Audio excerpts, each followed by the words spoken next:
Bakit naman kasi ako huli kuya, nakaka-pressure tuloy. Pero, hindi ko kayo papaiyakin kasi nakarami na tayong luha. Ayoko na lang. True nga, ayoko na magpaiyak. At gusto ko lang magpakatotoo ngayon at ikwento din sa inyo at sa lahat ng nanonood ng aking buhay at paano ako napunta dito. Hindi sa bahay kung paano ako naging artista. So, ayan, I'll start nung bata ako.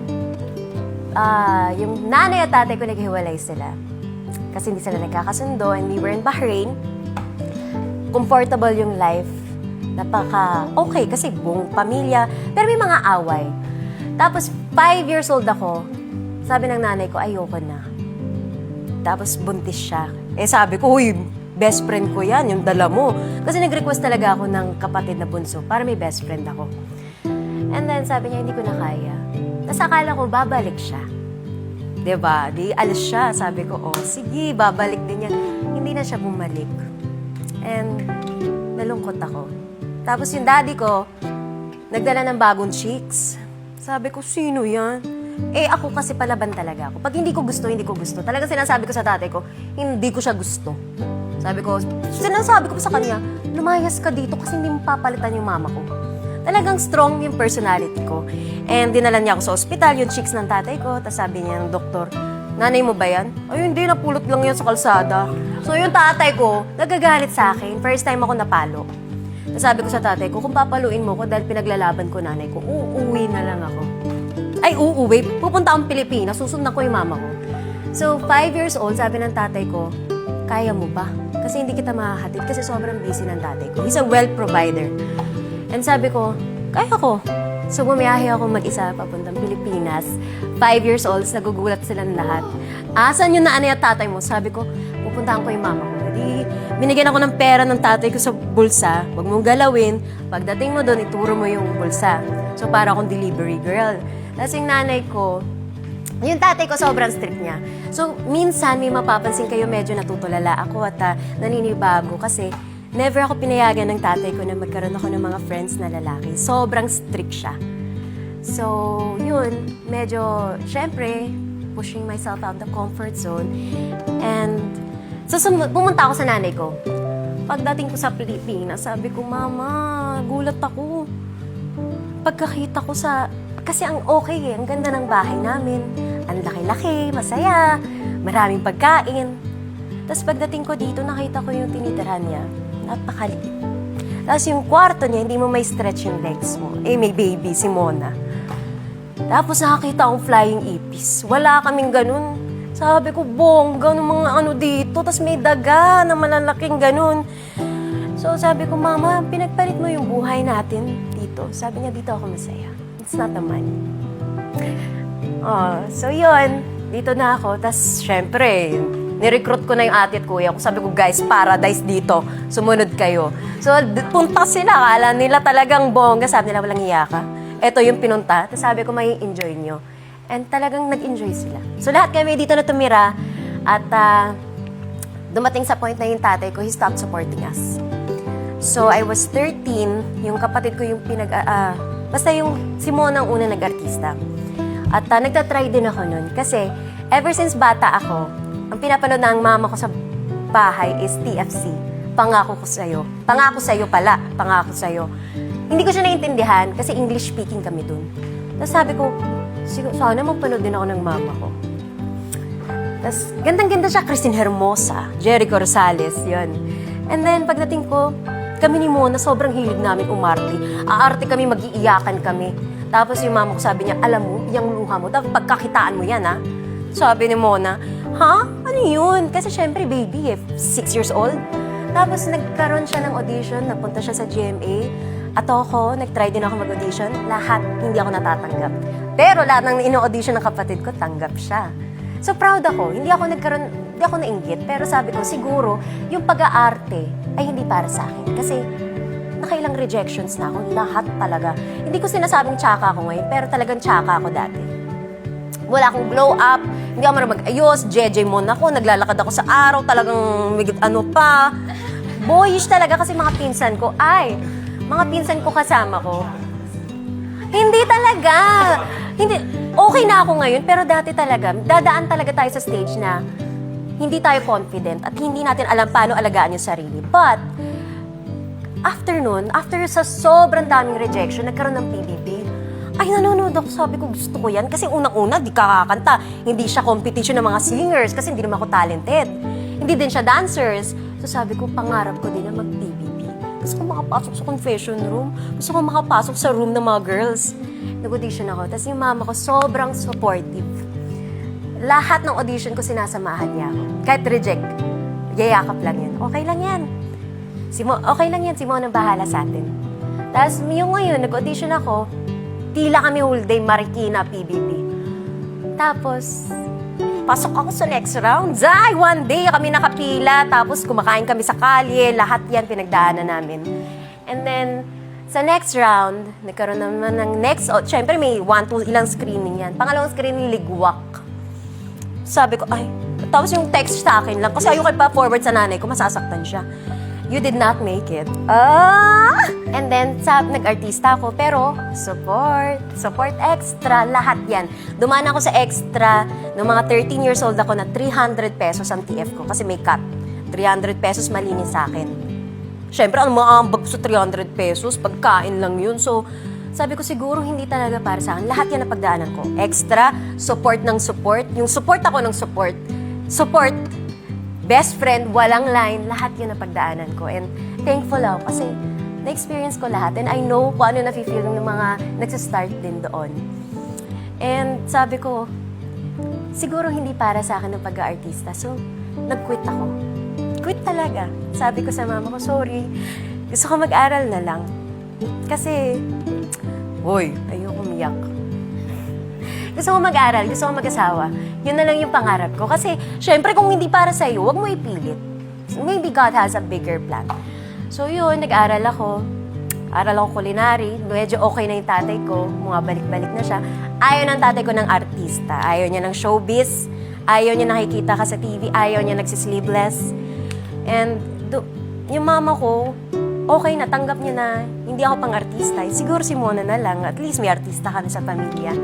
And then, yung mama ko, tapos na ako mag-aral, mag-aasawa na ako, naghahanap na ako ng lalaking papangasawa ko para maipagluto ko ng culinary na natutunan ko. Eh kaso tong nanay ko, napakatigas ng ulo. Picture ko, pinakita sa mga manager, nilalako niya yung anak ko, baka kailangan mo, extra kahit ano. O, diba? Tapos lahat, ang dami niya nilapitan. Merong isang nag-okay. Si Kuya Perry from PPL. And sabi niya, dali mo sa akin yan. Sabi ni mama ko, meron gusto ko mausap sa'yo. Sabi ko, sino? Manager. Ay, sabi ko, ayoko na ng ganyan. Hindi, try mo lang. Sabi niya, last na to. Hindi punta naman ako. Pagpasok ko doon, sabi niya, ano kaya mo gawin? Sabi ko, lahat. Syempre, last ano na to eh. Lahat po. Kaya mong maging, sabi niya, sexy ka, kaya mo? Sabi ko, sure. Tapos, laban talaga ako nun. Sabi ko, sige. Kasi nung time na yun, nagiging confident na din ako sa sarili ko, sa katawan ko, lahat. I love my body and I love myself. And then sabi niya, kahit saan mo gusto pumasok? Sabi ko, kung babalik ako at itatry ko ulit, gusto ko ABS-CBN. Kasi pangarap ko talaga ever since. And then sabi niya, sige. Tapos nagkaroon kami ng first project, yung Probinsyano. Sayang haba ng lines ko. Tapos, syempre, ka-partner ko si Tito Eddie Garcia, isang legend. Sabi ko, grabe ka, Lord. Grabe. From extra, from talent, ngayon may lines na ako. So, sobrang proud ko at sobrang tuwan-tuwa yung mama ko. Pero, syempre, yung tatay ko, never ko nakausap about that. Nagtitaping ako ng Probinsyano, meron ako natanggap na tawag na yung daddy ko nasa Subic kasi doon siya nagdi-beach. Nasa hospital daw siya. Tapos sabi ko, sige, puntahan ko siya after ng taping. Tapos sabi niya, may babae, hindi, puntahan na ngayon. Ay, titanawagan ko yung pamilya ko. Sabi ko, guys, dad's in the hospital, puntahan na kaya natin. Eh di, sabi nila, ay sige, bukas kami pupunta. Sabi ko, okay, sige. Tapos tumawag ulit. Walang pulse yung dad mo. puntahan mo na ngayon. Hindi tawag ako. Sabi ko, ma, parang iba na kasi yung feeling ko. Please, let's go. So, nauna ako. Habang na tinatawagan ko sila, on the way na ako Subic. And then, dumating ako sa ospital. Tapos, naririnig ko yung mga nurses, ayan na, yun sa probinsyano. Yun si binabanggit pa yung name. Tapos, sabi niya, ayan o, kinakwento ng tatay niya. Tapos, ay, nako. Ayun. Pasok ko sa hospital room. Sabi ko, hey.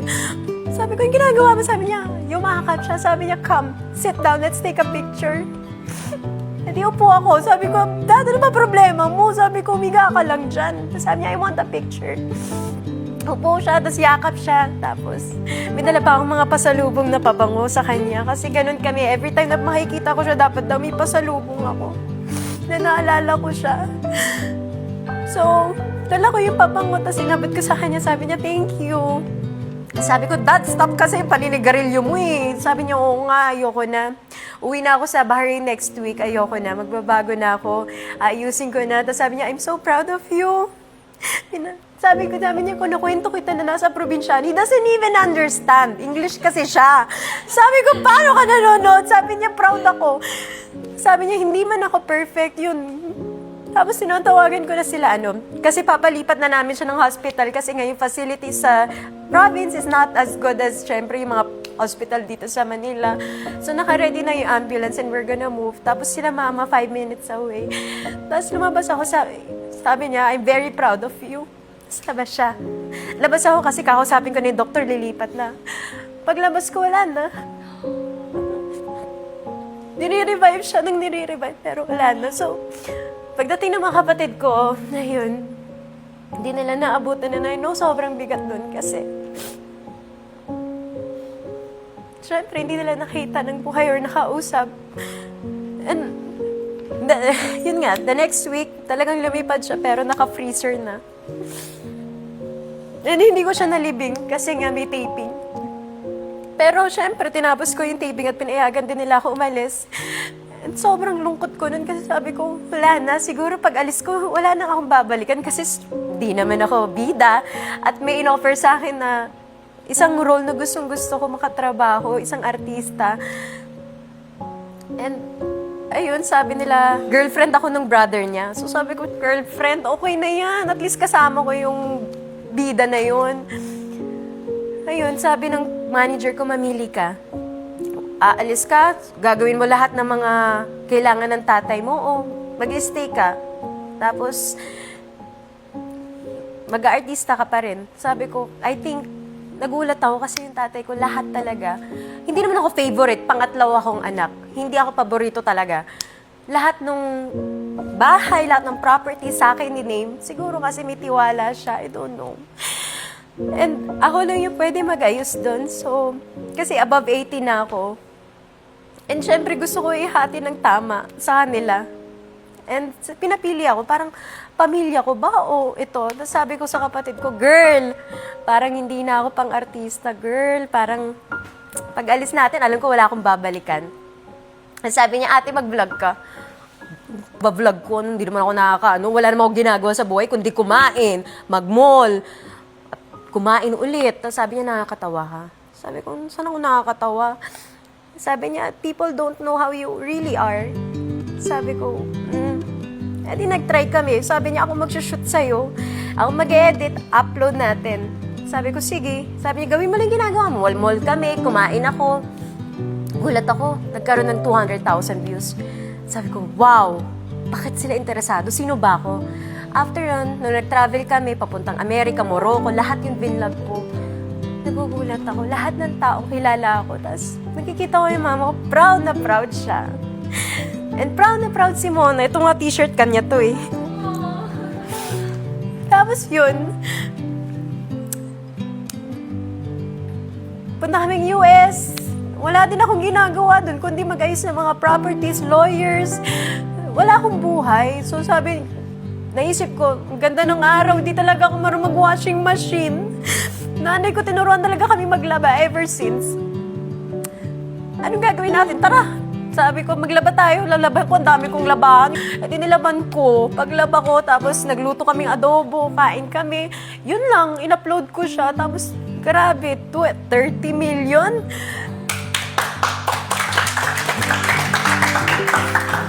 Yeah, hindi, I mean, sino mag-i-expect? Hindi ko siya in-upload para magyabang or wala naman ako ipinagyayabang. Pero hindi ko in-expect eh. I was just being myself. Kung anong ginagawa namin, kinuha ko na yung camera, likatara. Hindi ako perfect. And nagulat ako. Tumawag sa akin yung ABS, meron kaming show sa'yo, lead role. Umuwi ka na. Sabi ko, ma, sige na. Sabi niya, umuwi ka na talaga. So umuwi ako, lumipad ako.